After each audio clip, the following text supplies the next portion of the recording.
Okay, here are some things you should know before coming to Turkey to get your hairline surgery. First things first, do not have alcohol 3 days before, do not have caffeine 3 days before, and do not take blood thinners 3 days before. Very important for the procedure. I will draw a little bit different right and left side. Different shape. Oh, different and shape, you okay. can see the different shape and you can choose. Oh, I see what you're saying. This one's straighter, right? Yeah, a little bit more That's straight. the difference? Okay. Yes. But under the line, we will add some irregular zigzag. Also this side and this side. So it's not so straight. But mainly shape is a little bit different. I think I like this side.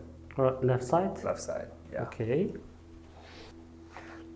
Little bit difference is good for the nature result. Yeah. Under the line, we will add some irregular zigzag. Okay. We will add some baby hairs under the line for more nature result. Got it. With this zigzag, your hairline will not too straight. Okay, good, Okay. good. What do you think about shave your hairs? What do you recommend? Do y'all basically just need to shave here and then back here? Yes, we have to shave your donor area, absolutely. I thought I was gonna have to completely shave my hair, but I learned that you could actually just leave it long and they're gonna just taper it back a little bit. Have to shave the donor area, but I can keep my hair long, so that's good because this took me years to do. So like if I were to get my haircut when I go back to the States, how long until I can have like a haircut? If that makes sense. Like I'm assuming for a few days, 2 weeks, like I don't touch this area, right? Yeah, first 2 weeks don't touch the recipient area. Donor area, it's no problem. You can touch the donor area. 12 days later, scraps will fall down. You can do the massage.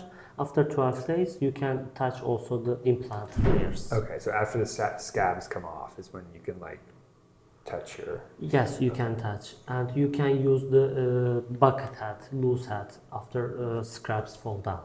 Okay, so until the scraps fall down, what do I do? Cover my hair with? Nothing? No. Okay.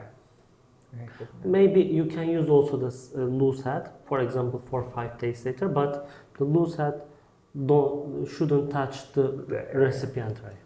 Okay. Okay? And then how long until I can wear like a baseball cap again? 1 month. 1 month. Yes. Okay, not bad. Yeah. So basically you would say in 2 weeks, like I should, if I'm going to get my hair cut after the procedure, I should wait at least 2 weeks. Yes. Okay. Not bad. Are you okay? I'm great. I'm excited.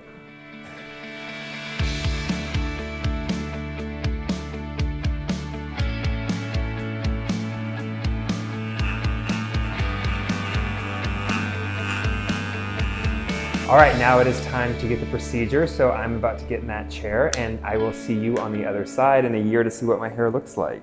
Well, I am back for my hair wash today. Last night, I was able to actually get some good sleep. I had to sleep elevated at like a 45-degree angle. And then this morning I took my antibiotics, my anti-swelling, and some multivitamins after breakfast. I'm real happy that the swelling didn't get worse because it did swell up a little bit after the procedure. Pain-wise, it's very manageable. I'm just like a little bit of discomfort, but like nothing bad. I don't have headaches, which was good. I have some pain meds as well that I took before bed, and I didn't even take one this morning because I felt fine. But yeah, so now we're here. All right, I just got my hair washed and I am on my way to the States tomorrow. Let's see what I look like in 6 months when it is 50% there and in a year when it's full best potential. Does Dr. Z come from Zigzag? Yes, it is. It does come from that. Oh, okay, well that makes sense. Yeah.